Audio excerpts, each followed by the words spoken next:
Bwana Yesu asifiwe. Tuna moyo wa shukrani kwa ajili ya vipindi vyote ambavyo vimefanyika mahali hapa, na leo ni siku yetu ya kujifunza neno la Mungu. Ninashukuru Mungu kwa sababu tumepata tena kibali kwa ajili ya kulitafakari neno la Mungu.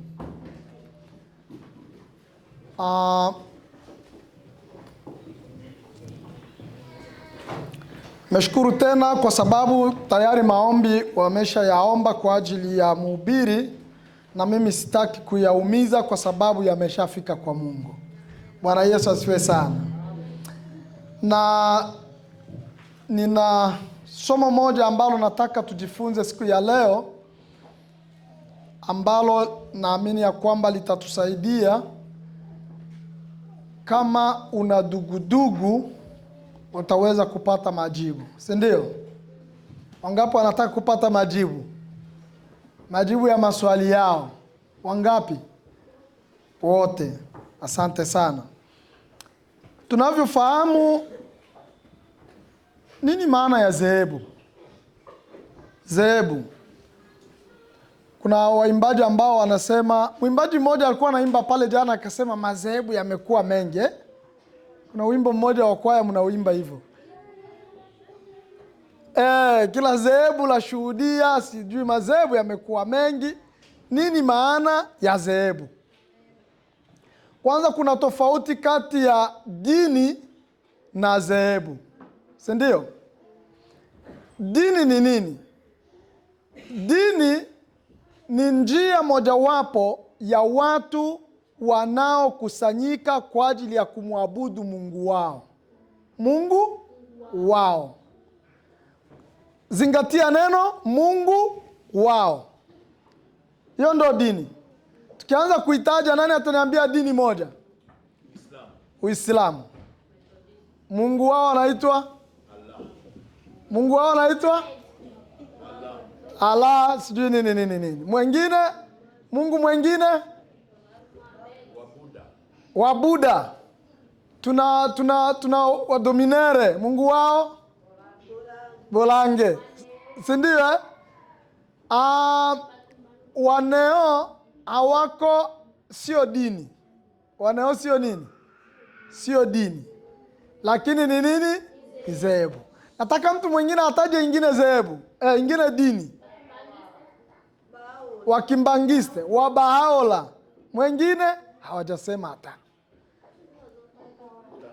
Bakitawala Wakristo. Full stop. Ndo wewe, si ndio?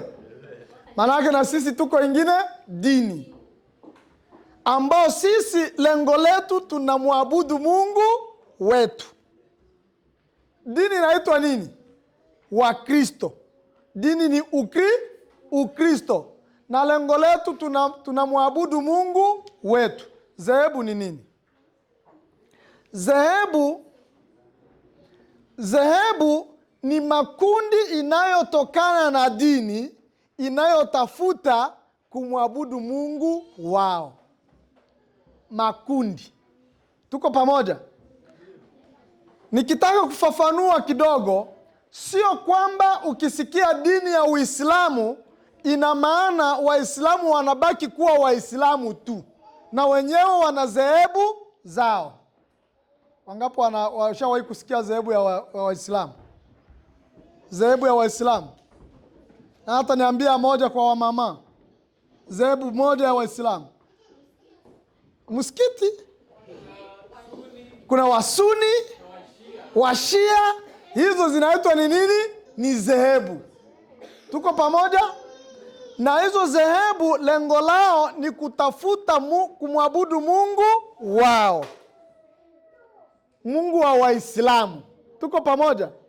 Haya. Tukirudi tuje kwa dini nyingine gani? Twende moja kwa moja kwa Wakristo. Si ndio? Sisi wote tunaitwa, dini yetu ni nini? Ni Ukristo. Tuko pamoja?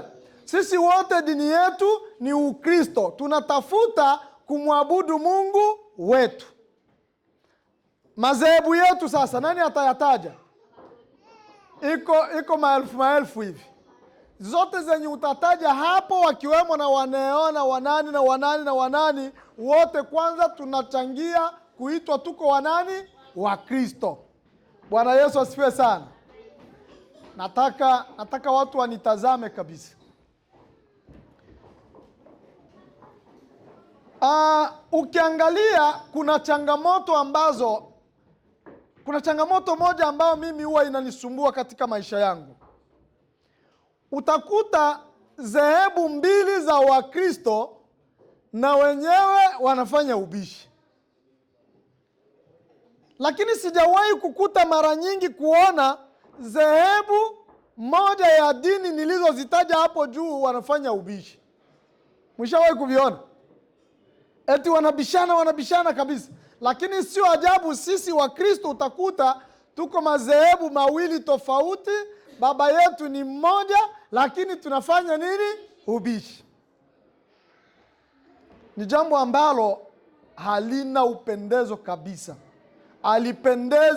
Halipendezi kwa sababu watoto wa baba mmoja, Mungu mmoja, imani moja, tena wanapigana maswali na wanakosa kuelewana. Ina maana tunaelekea dhehebu za shetani. Tuko pamoja?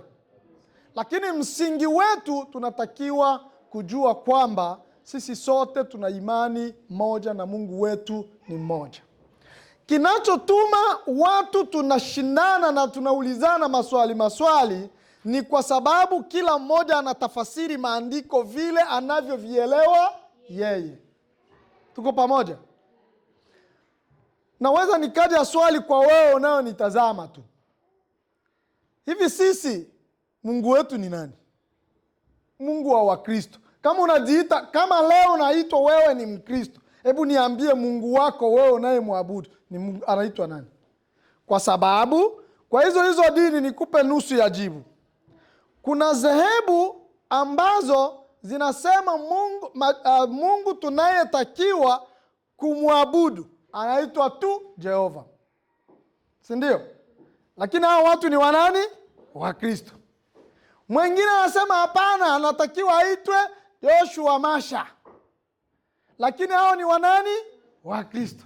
Wengine wanasema tunatakiwa tumwabudu Mungu ambaye anaitwa Yahweh. Lakini hao ni wanani? Wakristo. Na kuuliza leo, wewe Mungu wetu kweli kweli, kama unajiita Mkristo, Mungu wako anaitwa nani? Mkristo, nataka ule mwenye iko Mkristo kabisa, Mungu wake anaitwa nani? Mama? Mungu wetu anaitwa Yesu Kristo. Mwengine? Naweza kuongezea kidogo. Kulingana na kitabu cha Kutoka sura 3 mstari wa 14 inasema Mungu wetu anaitwa mimi niko ambaye niko, ambaye alimtuma Musa kwenda kuokoa wana wa Israeli, na ndiye Yesu anasema kwamba amonaye Baba na niona mimi, sababu mimi niko ndani ya Baba na Baba ndani yangu. Amen. Bwana Yesu asifiwe sana. Amen. Ninachokihitaji kwa kanisa si kwamba ukiulizwa swali unakuwa mtu mwenye unajiuliza maswali mengi kabla ya kujibu. Never. Unatakiwa uwe serious na swali ambalo huko unaulizwa. Kwa sababu, hebu nikurudishe kidogo kabla ya kwenda kwenye niko naenda. Imani, unaona imani? Ndio maana wenzetu wanakubali kama ni kuua aue kwa sababu mtu ametukana imani. Tuko pamoja? Sasa kinachoshangaza kwa Wakristo, mtu anatikisika kwa imani alionayo. Mtu anakuja anaitwa ni Mkristo, akiambiwa Kristo ndio Mungu wako, anaanza kuwa na mashaka. Kwa nini mnakuwa na mashaka? Kutokusoma Biblia. Unajua kwa nini watu wanajitia kutokuamini vilivyo? Ni kweli? Bwana Yesu asifiwe sana. Amen. Bwana Yesu asifiwe sana. Amen. Isaya 43:10. Mwingine 42:8.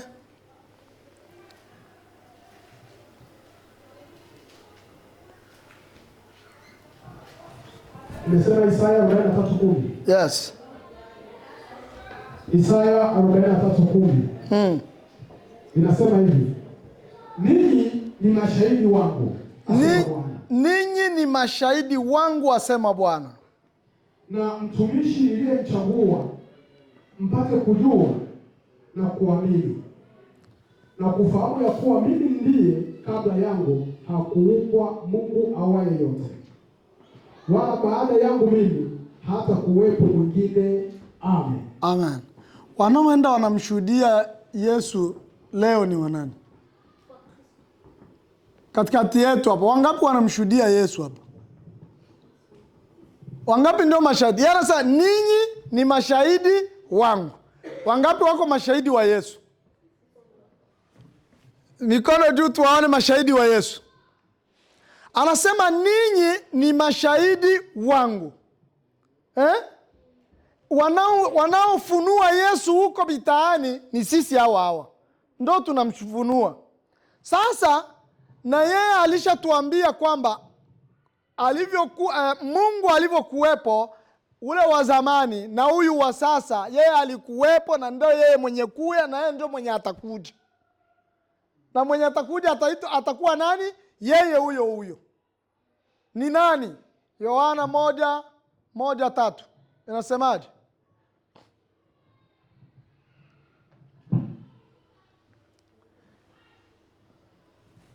Nimerukia 42:8. Umerukia. Soma 42:8.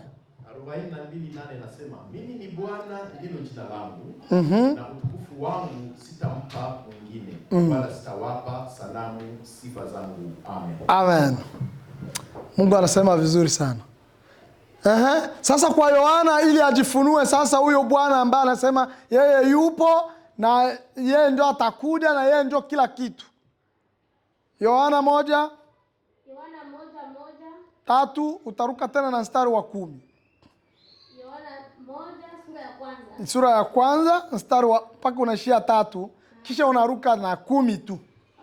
Hapo mwanzo kulikuweko neno. Hapo mwanzo kulikuweko neno. Naye neno alikuweko kwa Mungu. Naye neno alikuwako kwa Mungu. Naye neno alikuwa Mungu. Naye neno alikuwa Mungu. Huyo mwanzo alikuweko kwa Mungu. Neno ndio nani kwanza? Yesu. Neno ni nani? Yesu. Na neno alikuwa kwa nani? Kwa Mungu. Na kila kitu kimefanywa na nani? Na neno. Imefanywa na nani? Na neno. Tuweke sasa sehemu ya hiyo, tuiweke Yesu. Tuko pamoja? Tuko pamoja? Biblia haijasema tuweke Yesu. Lakini leo sisi tunataka tujifunze neno. Tulishajua sisi wote kama neno ndo nani? Yesu. Ndo Yesu. Anza sasa mstari wa kwanza. Hapo mwanzo kulikuwa nini? Kulikuweko neno. Hapo mwanzo kulikuwa Yesu. Naye Yesu alikuweko kwa Mungu. Naye Yesu alikuweko kwa Mungu. Naye Yesu alikuwa Mungu. Naye Yesu alikuwa Mungu. Na vyote? Endelea tu. Huyo mwanzo alikuweko kwa Mungu. Vyote vilifanyika kwa huyo, wala pasipo yeye akikufanyika. Wala pasipo Yesu akikufanyika kitu chochote. Ina maana vyote vilivyoumbwa viliumbwa na nani? Na Yesu. Na kila kitu kimefanywa na nani? Na Yesu. Tuko pamoja? Kama yeye Yesu asingekuwepo, mimi nisingeonekana. Ndio maana yake hiyo. Tuko pamoja? Mstari wa 10 unasemaje? Alikuwepo ulimwenguni. Alikuwepo hapa ulimwenguni. Hata kwa yeye ulimwengu ulipata kuwepo. Huu ulimwengu huu, kwa sababu yeye alikuwa hapa, ndio maana ulimwengu ukafanyaje? Ukakuwepo. Bwana Yesu asifiwe sana. Wala ulimwengu haukufanyaje? Haukumtambua. Ndio maana watu lakini ndio huyu. Alipotokea watu wanaanza kujiuliza, lakini huyu ndio yeye huyu. Huyu. Mpaka siku anajifunua kwenu. Bwana Yesu asifiwe sana. Amen. Siku moja tukafundishana hapa, watu wawili wakienda wapi? Emmaus. Walipokuwa wakijadiliana, jamaa akafanyaje? Akatokea pale katikati. Kwa sababu gani? Kila watu wawili wanapokuwa wakiongea maneno yake ni lazima atafanyaje? atakuja. Bwana Yesu asifiwe sana. Hauko peke yako. Usijisikie kama uko peke yako. Mungu wetu anatembea na sisi sehemu yoyote tuendako. Bwana Yesu asifiwe sana. Ni huu ndo Mungu wa kweli. Ndo Mungu ambao unatakiwa kumuita. Mungu ambaye ukisema kwa jina la Yesu, pepo wanaanza kusema ninaenda. Sikiliza, jaribu kusema kwa jina la Mungu ninakuamuru. Pepo hawatoki na watashinda kwa nyumba ya huyo mtu mpaka milele. Lakini unaposema kwa jina la Yesu na moyo wako uko vizuri, wewe na nani? Na Yesu, pepo zinaondoka. Bwana Yesu asifiwe sana. Ni jina, ndo jina. Sasa ukiniambia niabudu kwa jina la Mungu kisha niombe kwa jina la Yesu, sinafanya makonfuzio sasa, si ndio? Maana yake sasa niko na Mungu wawili. Kama unatenganisha, tunatakiwa kusali kwa jina la Mungu kisha tuombe kwa jina la Yesu, ndio tunaambiwa tukunje magoti kwa jina la nani? La Yesu. Sasa unaniambia kuna na mwingine Mungu. Ina maana tuko na Mungu wawili hapa. Hivi kanisa tufunge. Kama hivi ndivyo tunavyoamini kwamba tunatakiwa kusema hakuna Mungu, Yesu haiko Mungu, ina maana madhehebu yote mfunge milango, hakuna vyenye mko mnafanya.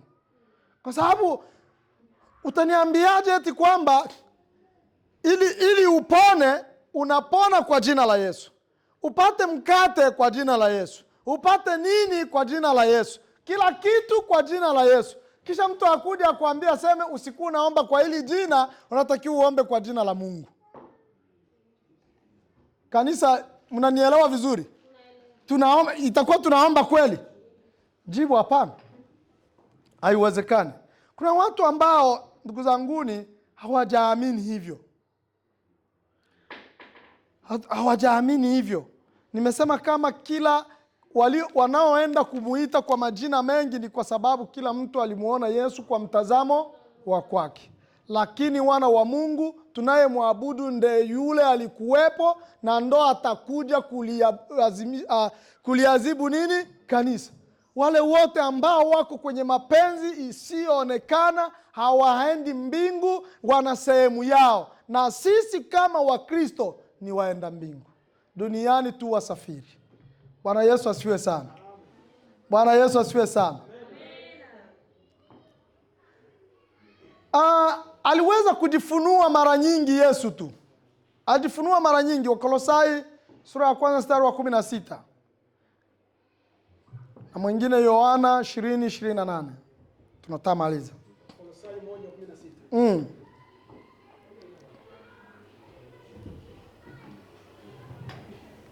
Kolosai 1:16. Kwa kuwa katika yeye vitu vyote viliumbwa. Amen. Vilivyo mbinguni na vilivyo juu ya nchi. Vinavyoonekana na visivyoonekana. Ikiwa ni vitu vya enzi au sultani au enzi au mamlaka, vitu vyote viliumbwa kwa njia yake na kwa ajili yake. Amen. Amen. Bwana Yesu asifiwe sana. Nani amegundua somo moja hapo? Kumbe na basultani na wenyewe bameumbwa na nani? Na Yesu. Hakuna mamlaka yenye uko nayo, kumbe na kuwekwa kwa Kisekedi pale, na yeye amewekwa na nani? Na Yesu. Na hivyo ulivyo sehemu ambayo upo umeiwekwa na nani? Na Yesu. Kwa hiyo unatakiwa kujipiga kifuani kwa sababu uko na nani? Uko na Yesu ndani yako. Bwana Yesu asifiwe sana. Yohana 20:28 nasemaje? Yohana 20:28 nasema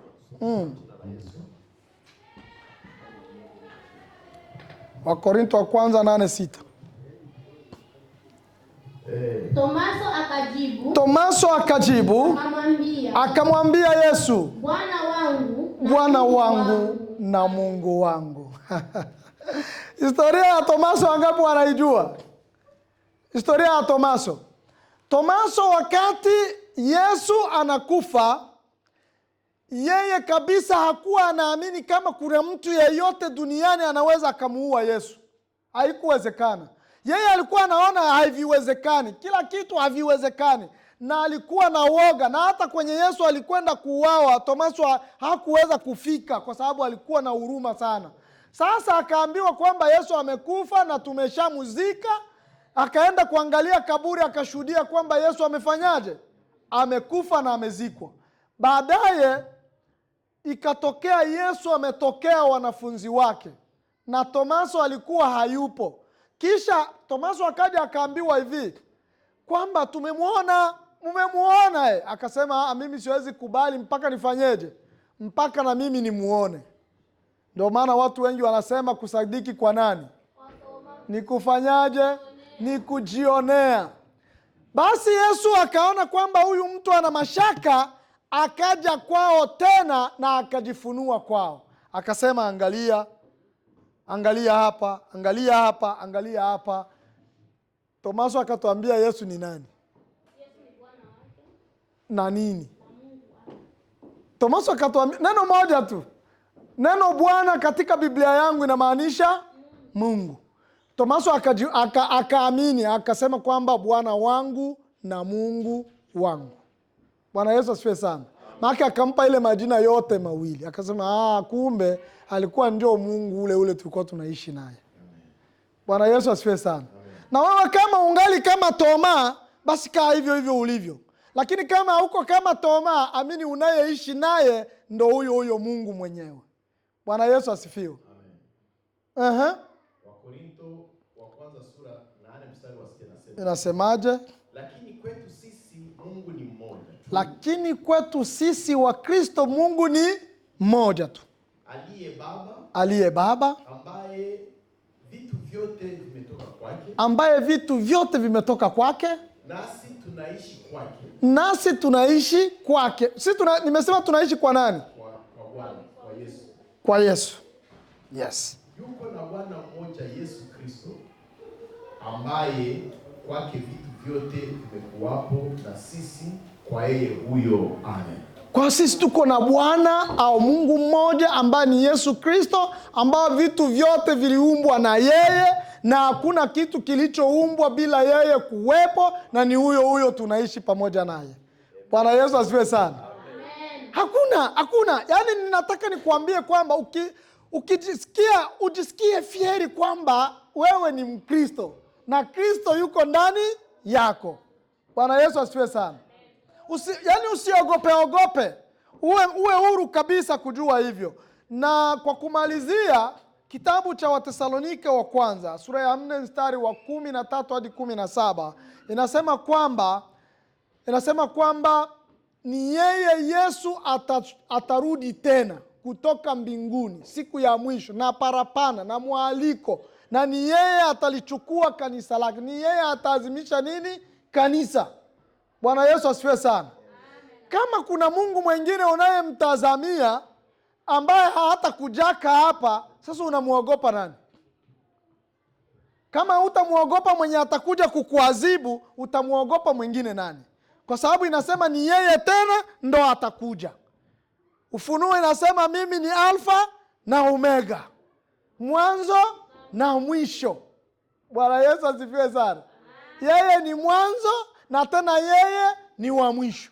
Kisha anasema tena, tuimalizia hiyo 3:11 Ufunuo 3:11 tunamalizia hapo.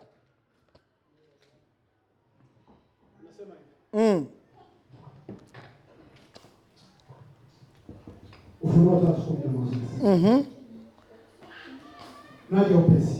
Naja upesi. Shika sana ulicho nacho. Asije mtu akaitwae hitaji yako. Amen. Unaishi hapo. Asante sana. Shika sana ulicho nacho. Kama uko Mkristo, umemshika nani? Tumesema umemshika nani? Unamshika Yesu Kristo. Kamatia kabisa. Yaani kama utaanguka, anguka na nani? Na Yesu. Ukisimama, usimame na nani? Na Yesu. Hakuna jambo ambalo litakupitia ukapata shida. Ni lazima ni yeye ndo Mungu wetu tunayemtegemea. Kama utakuwa na swali lolote, ambalo utahitaji, hitaji lolote ambalo unalihitaji, ukilihitaji kwa Yesu utapata majibu, kwa sababu ndio Mungu wetu, hatuna Mungu mwingine. Na Mungu atubariki. Amen. Kuna mtu ako na swali? Kuna mtu iko na swali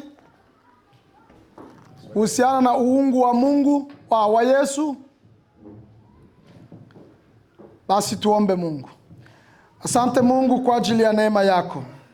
Tunakushukuru kwa sababu ni wewe ulianza kujifunua, na wewe ulianza kuwaita watu wako ambao walikuwa mbali na wewe na ukawasogeza kuwa kanisani. Lakini tunapitia majaribu mengi ya huyo ibilisi ili kwamba kutupokonya kile tulicho nacho, kutupokonya sisi tuziweze kutembea pamoja na wewe. Bwana Yesu, tunayotegemea mbingu, hatutaenda hiyo mbingu tusipokuwa na wewe Yesu Kristo. Tunaomba Roho wako Mtakatifu awe kiongozi katika maisha yetu.